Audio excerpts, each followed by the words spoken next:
بسم الله الرحمن الرحيم الحمد لله رب العالمين وصلى الله وسلم على نبينا محمد وعلى آله وصحبه أجمعين باب قول الله تعالى إنك لا تهدي من أحببت الآية.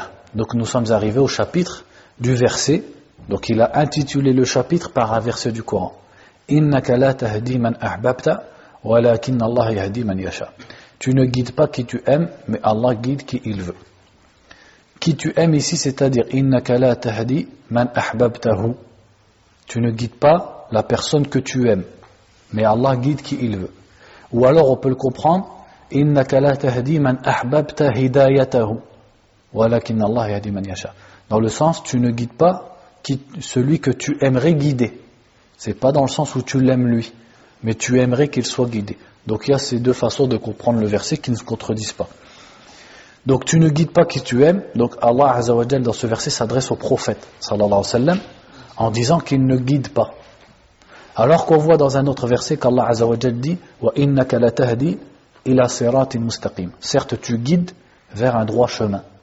Comment donc on peut allier et accorder le fait qu'ici Allah dit au prophète qu'il ne guide pas et dans l'autre il lui dit qu'il guide? Est-ce que le Coran se contredit?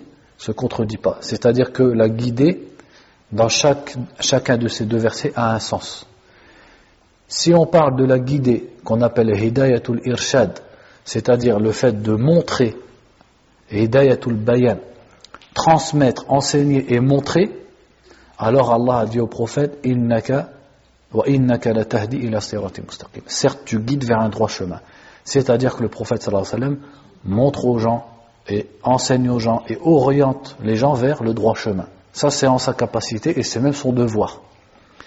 Par contre, faire qu'une personne soit sur le droit chemin et faire que son cœur soit rempli de foi, etc., est-ce que ça le prophète le détient, sallallahu alayhi wa sallam? Seul Allah les détient. Ça c'est le sens de notre verset ici.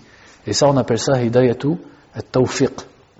La guider dans le sens de at-tawfiq, c'est-à-dire dans le sens de permettre à la personne de le faire. Ça c'est exclusif à Allah Azza wa Jal. Donc pourquoi ce chapitre ici dans Kitab al-Tawhid? C'est pour montrer que le prophète sallallahu alayhi wa sallam lui-même ne peut pas guider. Donc en réalité, si vous avez bien suivi, c'est dans le même ordre d'idées que les chapitres précédents. C'est toujours pour montrer, comme le Coran le fait, que tout ce qui est adoré en dehors d'Allah ne détient pas les caractéristiques qui feraient qu'elle mériterait d'être adorée et invoquée. Et parmi ces choses-là, le prophète lui-même, sallallahu alayhi wa sallam, qui est la meilleure des créatures. Donc le chapitre d'avant, il parlait notamment des anges, qui sont les créatures les plus fortes d'Allah subhanahu wa ta'ala, et les plus pures. Maintenant, ça nous parle du prophète, sallallahu alayhi wa sallam. Allah nous dit qu'il ne guide pas. Donc s'il ne guide pas, alors qu'en est-il du fait de faire tomber la pluie, ou secourir, al-rawth, c'est-à-dire secourir ou sortir quelqu'un de la détresse, etc. Donc c'est pour couper le lien entre les créatures et le prophète sallallahu alayhi wa sallam, le lien qui est mauvais et qui ne doit être qu'entre la créature et Allah. Quant au lien entre la créature et le prophète sallallahu alayhi wa sallam dans le sens de l'aimer plus que sa propre personne, de lui obéir de façon absolue, de l'imiter et de le suivre, ça au contraire c'est quelque chose auquel le cheikh encourageait, rahimahullah ta'ala. Donc il dit fi sahihi an ibn al-Musayyab an abihi. Donc premièrement on va s'arrêter sur Ibn al-Musayyab. Donc il rapporte dans le Sahih selon Ibn al-Musayyab. Ibn al-Musayyab c'est Saïd ibn al-Musayyab. Il dit an ibn al-Musayyab bi fath al-ya wa ismuhu Saïd ibn al-Musayyab ibn Huzn ibn Abi Wahb ibn Amr ibn A'iz ibn Imran ibn Makhzoum al-Qurashi al-Makhzoumi. Donc Saïd ibn al-Musayyab, il était bien connu. Son père al-Musayyab lui-même c'était un sahabi. Il dit أحد العلماء والفقهاء الكبار السبعة من التابعين. Il faisait partie des grands ulama et des 7 fuqaha de la ville de Médine dans la génération des tabi'in. Donc c'est les premières générations des tabi'in, les grands tabi'in. اتفق أهل الحديث أن مراسيله أصح المراسيل. Donc les gens du hadith sont tous d'accord pour dire que le hadith mursal, s'il vient de Saïd ibn al-Musayyib, c'est le mursal le plus authentique. Donc mursal, je ne vous réexplique pas, On ne va pas réexpliquer à chaque fois. قال ابن المديني لا أعلم في التابعين أوسع علما منه. L'imam Ali ibn al-Madini, le cheikh de l'imam al-Bukhari, disait: je ne connais pas dans les tabi'in quelqu'un qui a une science plus large que lui. مات بعد التسعين وقد ناهز الثمانين. Il est mort après l'an 90, à plus de 80 ans. وأبوه المسيب صحابي بقي إلى خلافة عثمان. Son père al-Musayyib était un sahabi qui est mort pendant le califat de Uthman radiyallahu anhu. وكذلك جده حزن صحابي استشهد باليمامة. Et son grand-père, donc il dit Huzn, je ne sais pas si c'est Huzn ou Hazan, il n'a pas mis ici les harakat, également était un sahabi qui est mort dans les guerres dans Al-Yamama, c'est-à-dire à l'époque d'Abu Bakr radiyallahu anhu. قال لما حضرت أبا طالب الوفاة جاءه رسول الله صلى الله عليه وسلم وعنده عبد الله بن أبي أمية وأبو جهل فقال له يا عم. Donc il dit, donc là c'est Al-Musayyib, le père de Saïd, qui était un sahabi, un Qurashi. Il dit, lorsque la mort venait ou est venue à Abu Talib, c'est-à-dire lorsqu'il était proche de la mort, Abu Talib, donc l'oncle du prophète sallallahu alayhi wa sallam, qui l'a protégé, qui l'a même élevé, le prophète sallallahu alayhi wa sallam est venu le voir et il y avait avec lui Abdullah ibn Umayya ibn Abi Umayya, donc qui était à ce moment-là un des nobles de Quraysh, mais un des mushrikin, mais plus tard il s'est converti à l'islam. Et Abu Jahl donc qui est bien connu. Donc ils étaient auprès de Abu Talib avant qu'il meure. فقال له يا عم قل لا إله إلا الله كلمة أحاج لك بها عند الله. Et le prophète disait à son oncle Abu Talib, Ya ammu, c'est-à-dire ô mon oncle, dis la ilaha illallah. Dis qu'il n'y a de divinité à adorer qu'Allah. Une parole par laquelle j'argumenterai pour toi auprès d'Allah. C'est-à-dire si tu l'as dit, je pourrai intercéder pour toi auprès d'Allah au jour du jugement. فقال له أترغب عن ملة عبد المطلب.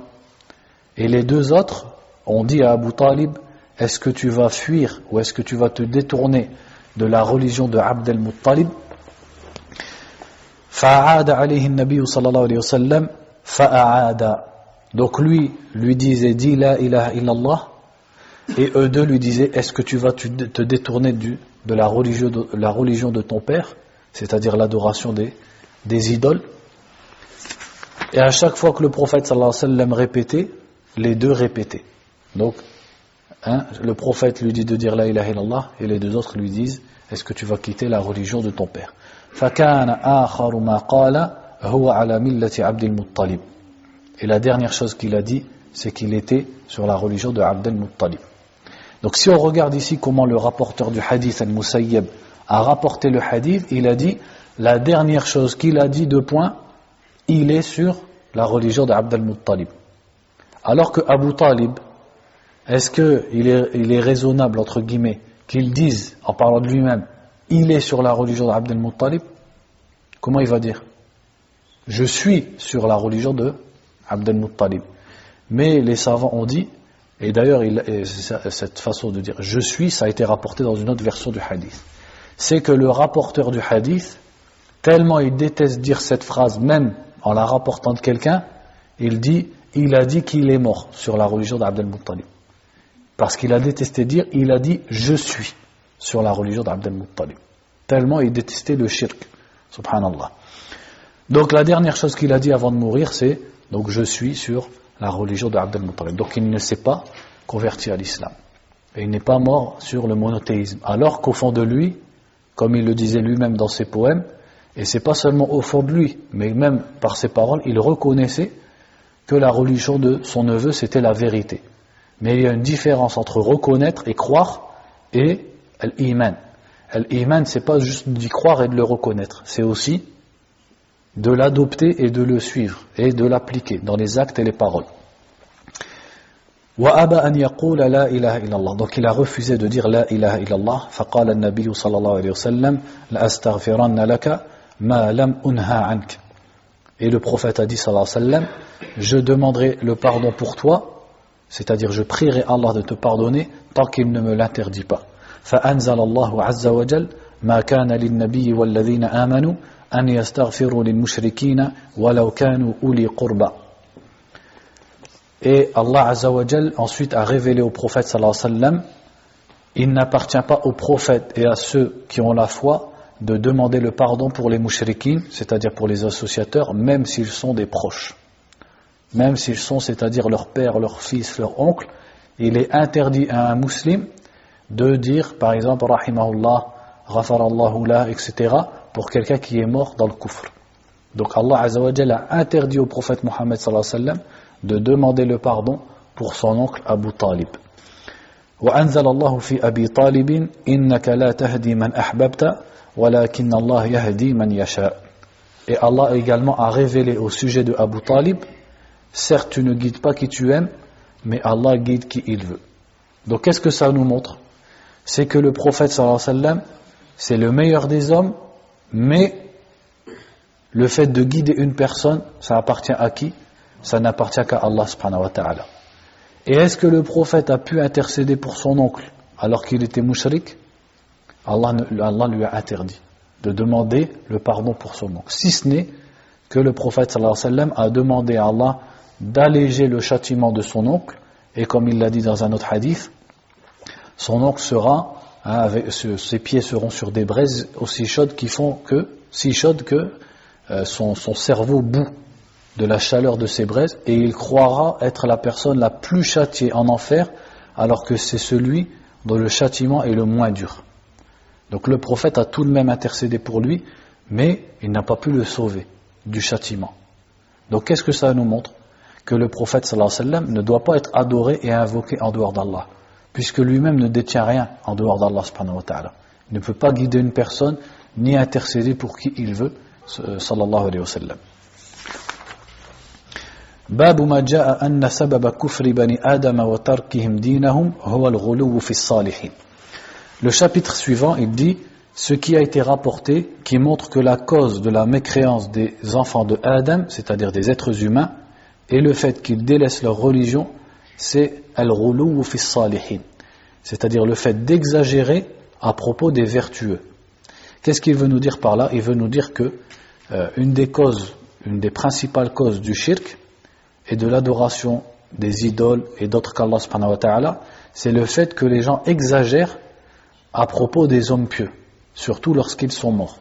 Donc on va voir ce qu'il a rapporté ici. Il dit وَقَوْلِ اللَّهِ عَزَّ وَجَلْ يَا أَهْلَ الْكِتَابِ لَا تَغْلُوا فِي دِينِكُمْ. Donc il a premièrement cité le verset qui dit ô vous les gens du livre, n'exagérez pas, la tarlou, n'exagérez pas dans votre religion. Parce que les gens du livre, donc les juifs et les chrétiens, avaient beaucoup de sortes de roulou. El roulou, c'est un mot, l'exagération, c'est un mot qui est vaste. Ça peut être dans les œuvres et ça peut être également dans les atiqad, c'est-à-dire dans la croyance. Et lorsqu'on observe les juifs et les chrétiens, on voit par exemple que Allah Azza wa Jalla a dit d'eux وَقَالَتِ النَّصَارَى لَقَدْ كَفَرَ الَّذِينَ قَالُوا إِنَّ اللَّهَ ثَالِثُ ثَلَاثَةٍ لَقَدْ كَفَرَ الَّذِينَ قَالُوا إِنَّ اللَّهَ هُوَ الْمَسِيحُ ابْنُ مَرْيَمَ. Donc ils ont exagéré au sujet de Isa. Ils ont fait du roulou. Donc ça s'appelle roulou. Ils ont monté Isa au point de dire que c'est lui Allah, ou qu'il est le fils d'Allah. Et ils ont également adoré la mère de Isa qui est Maryam. Également lorsqu'on voit par exemple Allah Azza wa Jal dit Ya ayyuhalladhina amanu, ou plutôt l'autre verset dans la sourate At-Tawbah à propos de Al-Ahbar wal-Ruhban, ittakhadhu ahbarahum wa ruhbanahum arbaban min dunillah wal masih ibn Maryam. Ils ont pris leurs savants et leurs hommes pieux, Al-Ahbar, c'est-à-dire les savants, wal-Ruhban, al-Ruhban c'est comme les moines, ceux qui font beaucoup de ibada, etc., comme des seigneurs, comme des dieux en dehors d'Allah, ainsi que le Messie, fils de Maryam, c'est-à-dire le Messie, Isa, fils de Maryam. Donc on voit qu'Allah Azza wa Jalla a blâmé les juifs et les chrétiens parce qu'ils ont exagéré au sujet de certaines créatures, comme leurs savants, leurs ascètes, leurs moines, au point de les placer comme des divinités en dehors d'Allah, par le fait que lorsque leurs savants disaient qu'une chose est halal ou haram, même si ça contredisait la Tawrat ou l'Injil, ils le prenaient. Donc ils les ont mis à l'égal d'Allah Azza wa Jal. Et également parce qu'ils adoraient certaines créatures comme Isa ou comme Maryam, ou parce qu'ils prétendaient qu'ils étaient les enfants d'Allah, comme Isa ou comme Uzayr. Donc Allah leur a interdit le roulou dans la religion, et parmi le roulou, il y a le roulou dans les prophètes et les hommes pieux. وفي الصحيح عن ابن عباس رضي الله عنهما في قوله تعالى وقالوا لا تذرن آلهتكم ولا تذرن ودا ولا سواعا ولا يغوث ويعوق ونسرا قال هذه أسماء رجال صالحين من قوم نوح فلما هلكوا أوحى الشيطان إلى قومهم أن انصبوا إلى مجالسهم التي كانوا يجلسون فيها أنصابا وسموها بأسمائهم ففعلوا ولم تعبد حتى إذا هلك أولئك ونسي العلم عبدت قال ابن القيم رحمه الله تعالى قال غير واحد من السلف لما ماتوا عكفوا على قبورهم ثم صوروا تماثيلهم ثم طال عليهم الأمد فعبدوهم. Donc ici il a rapporté une parole qui est dans Sahih al-Bukhari de Abdullah ibn Abbas à propos du verset dans la sourate Nuh. Le verset qui dit et ils ont dit, c'est-à-dire quand Nuh s'est plaint à Allah subhanahu wa ta'ala et il lui a dit à propos de son peuple, ils ont dit ne délaissez pas vos divinités, donc c'est-à-dire des choses qu'ils adoraient en dehors d'Allah, ne délaissez pas Waddan et Suwa' et Yarouth et Ya'uq et Nasra. Ils ont cité 5 noms.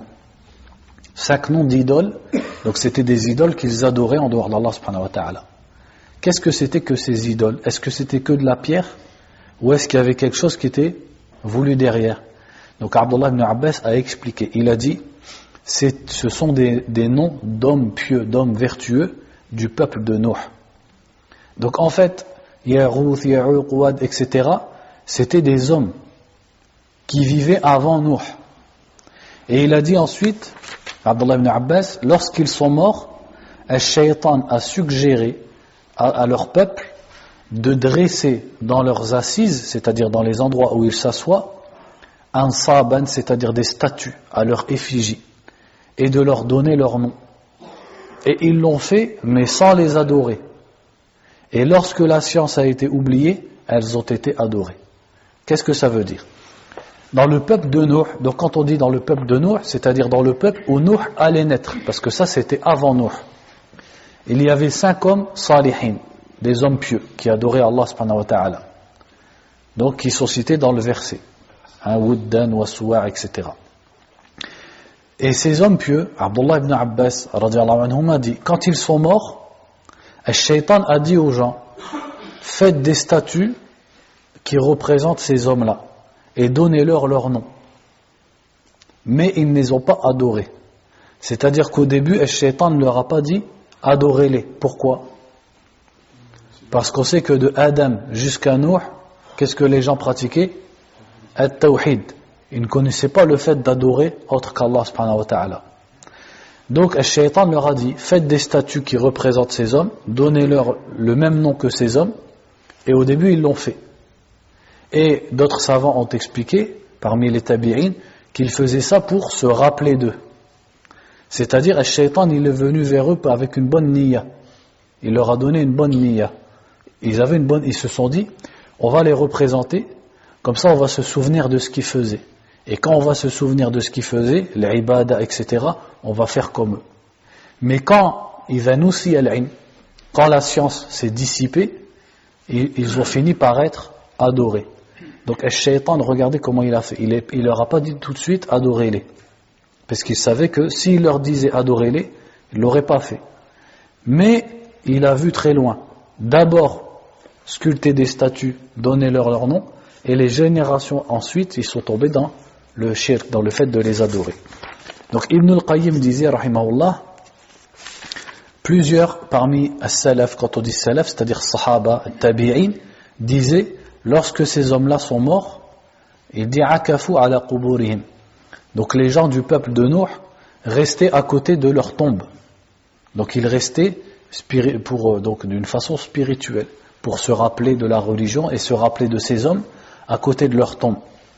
Ensuite, deuxième étape, ils ont fait des statues qui représentaient ces hommes-là.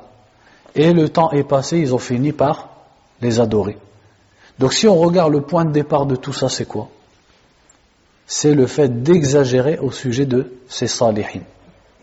Et aussi, cette histoire, elle est très importante, parce qu'elle nous montre que le premier shirk qui a eu lieu chez les êtres humains, c'est pas le fait d'adorer une pierre ou un arbre, c'est le fait d'adorer as-salihin. C'est-à-dire qu'une personne, elle ne peut pas dire, oui, mais moi, la chose pour qui je sacrifie et que j'invoque, c'est un salih. Justement, si tu fais ça, c'est ça le shirk que faisait le peuple de Nuh. Et il faut savoir que ces divinités, ces 5 divinités, elles étaient adorées à l'époque du prophète sallallahu alayhi wa sallam. Et c'est Amr ibn Luhay al-Khuza'i, un des rois arabes de la Jahiliya, qui avait déterré ces idoles et qui les avait fait revivre. C'est-à-dire qu'il les avait replacés pour que les Arabes les adorent. Et c'est le prophète sallallahu alayhi wa sallam qui les a cassés. Donc pour montrer que le shirk, c'est le fait d'adorer, et le shirk que le peuple de Nuh a pratiqué, c'est le fait d'adorer as-salihin, et ça commence par le fait d'exagérer à leur sujet. وعن عمر رضي الله عنه أن رسول الله صلى الله عليه وسلم قال لا تطروني كما أطرتت النصارى ابن مريم إنما أنا عبد فقولوا عبد الله ورسوله أخرجاه. Donc il rapporte ici un hadith de Omar radiallahu anhu qui est dans Sahih al-Bukhari, Sahih Muslim, où le prophète a dit sallallahu alayhi wa sallam la tutruni. Qu'est-ce que ça veut dire la tutruni? Ça vient de al-itra. Al-itra, c'est le fait de faire des éloges à quelqu'un mais en exagérant, de mettre une personne au-dessus de sa place. Donc imaginez-vous le prophète sallallahu alayhi wa sallam qui a dit ana sayyidu waladi Adam, je suis le meilleur des êtres humains, en même temps il nous dit la tutruni, car il savait que le fait qu'il soit à cette place, ça allait amener les gens à exagérer à son sujet. Donc il nous a mis en garde. Il a dit n'exagérez pas à mon sujet dans les compliments que vous me faites. Comme il a dit kama atratat an-nasara ibn Maryam, comme les chrétiens l'ont fait avec le fils de Maryam. Je ne suis qu'une créature, abdun, alors dites Abdullah wa Rasuluh. Donc les chrétiens ont exagéré au sujet de Isa, alayhi salatu wassalam, en disant qu'il est le fils d'Allah, ou en disant qu'il est Allah, en disant que une personne ne peut pas être sauvée si elle n'accepte pas Isa comme intercesseur. Donc ils ont exagéré au point de l'adorer en dehors d'Allah et de l'invoquer en dehors d'Allah. Donc le prophète nous dit, sallallahu alayhi wa sallam, n'exagérez pas à mon sujet comme les chrétiens l'ont fait avec Isa. Donc il nous a mis en garde de faire comme eux. Et malheureusement dans le monde musulman, tu trouves des gens qui font ça, qui exagèrent au sujet du prophète sallallahu alayhi wa sallam. Par exemple, ils disent wa inna min judika ad-dunya. Par exemple, ça fait partie de ta générosité ad-dunya. Subhanallah. Ad-dunya, c'est qui l'a créé? C'est Allah ou c'est le prophète sallallahu alayhi wa sallam? C'est Allah, c'est pas le prophète sallallahu alayhi wa sallam. Le prophète, il n'a rien à voir dans le fait d'avoir créé ad-dunya. Wa min ilmika wa ilmu al-lawhi wal-qalami. Et tu connais la science de al-lawh wal-qalam, c'est-à-dire al-qalam, à qui Allah Azza wa Jal a dit d'écrire tout le destin dans ce qu'on appelle al-lawh al-mahfouz. Ils disent que le prophète connaît tout ça, subhanallah, alors qu'Allah Azza wa Jal nous a bien dit wa indahu mafatihul ghaibi la ya'lamuha illa hu. C'est auprès d'Allah que sont les connaissances de l'ghaib, de l'invisible. Personne ne les connaît à part Allah subhanahu wa ta'ala. Quand le prophète sallallahu alayhi wa sallam a invoqué Allah pour maudire des personnes, qu'est-ce qu'Allah lui a dit? Laysa laka min al-amri shay'un. Tu ne détiens rien de l'ordre. Et Allah a guidé ces personnes et elles se sont converties à l'islam, alors que le prophète avait demandé la malédiction sur eux. Donc le prophète sallallahu alayhi wa sallam, c'est notre prophète. On l'aime plus qu'on aime nos parents, plus qu'on aime nos propres personnes, mais ce n'est pas un Dieu. On l'invoque pas, on ne se prosterne pas devant lui ou devant sa tombe, on l'invoque pas en dehors d'Allah subhanahu wa ta'ala, on ne dit pas qu'il connaît le passé et l'avenir, c'est-à-dire on ne lui attribue rien de ce qui est propre à Allah subhanahu wa ta'ala. Et en faisant ça, on lui aura obéi. C'est pour ça qu'est-ce qu'il nous a dit? Ana abdun faqulu abdullahi wa rasuluh. Il nous a dit je suis un abd, c'est-à-dire je suis une créature d'Allah. Alors quand vous parlez de moi, dites Muhammad Abdullah wa Rasuluhu sallallahu alayhi wa sallam. Muhammad, le serviteur d'Allah, c'est-à-dire c'est une créature, il ne détient pas de pouvoir extraordinaire, il ne connaît pas l'avenir, il ne peut pas faire revivre les morts, il ne peut pas répondre aux prières des gens, mais wa Rasuluhu, c'est le messager d'Allah sallallahu alayhi wa sallam. Allah, à propos de qui Allah azza wa jalla a dit قل إن كنتم تحبون الله فاتبعوني يحببكم الله ويغفر لكم ذنوبكم والله غفور رحيم. Dis si vous aimez Allah, alors suivez-moi. C'est ça le vrai devoir envers le prophète sallallahu alayhi wa sallam. C'est pas de dire qu'il connaît l'avenir, etc. C'est l'ittiba', c'est-à-dire de le suivre dans la religion qu'il nous a enseigné, le suivre dans sa loi, le suivre dans la croyance qu'il nous a enseigné, etc.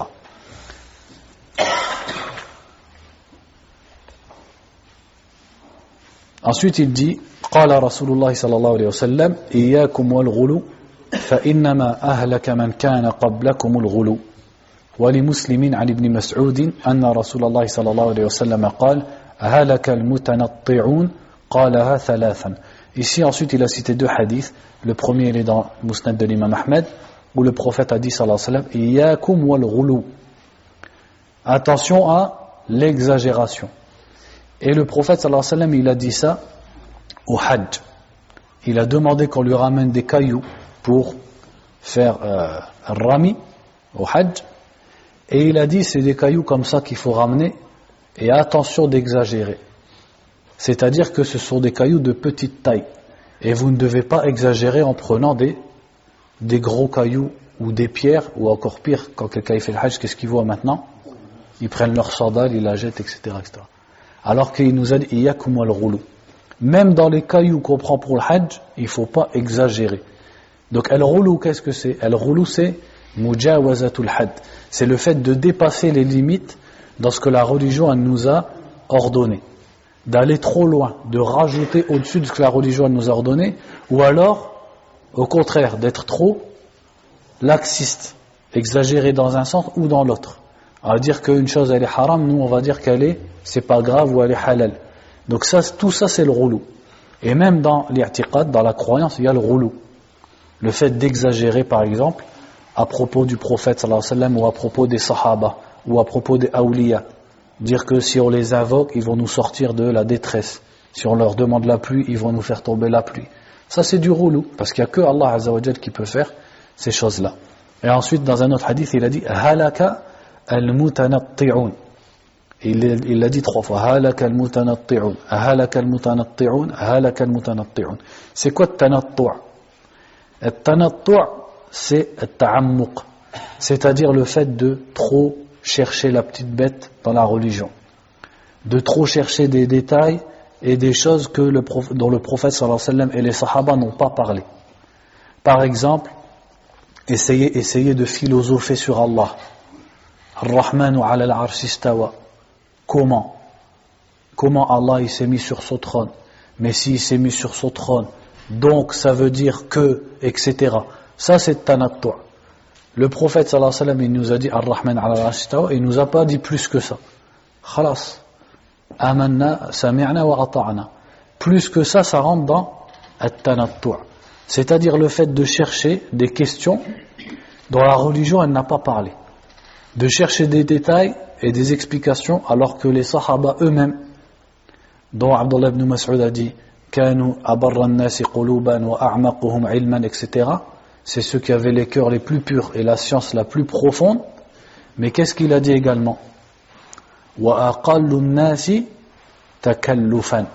Les sahaba c'est ceux qui faisaient moins de takalluf, c'est-à-dire ils ne cherchaient pas à compliquer et à chercher des choses qui sont compliquées, des questions qui n'existent pas dans la religion.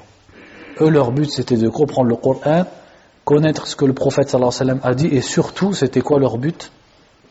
C'était de le mettre en pratique, dans les paroles et dans les actes. Donc, on continuera la fois prochaine. Barakallahu fikum. Wa nas'alullah azza wa jal al-ilm al-nafi' wal-amal al-salih, wa nas'aluhu al-huda wal-tuqa wal-afafa wal-ghina, wa sallallahu wa sallam ala nabiyyina Muhammadin wa ala alihi wa sahbihi ajma'in.